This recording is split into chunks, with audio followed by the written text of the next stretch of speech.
革命一詞在客家話裏面，冇係革命之交嘅意思，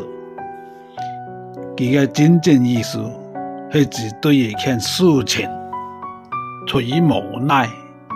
又做唔出自己嘅選擇，只能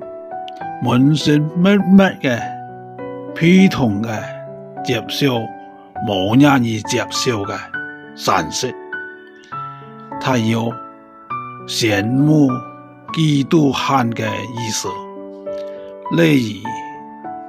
如50世紀末，一大哥就講：而今春乾鋪，雪鹹冇地鹹。很好啊，我有一老體在裏面，也有一份，要麼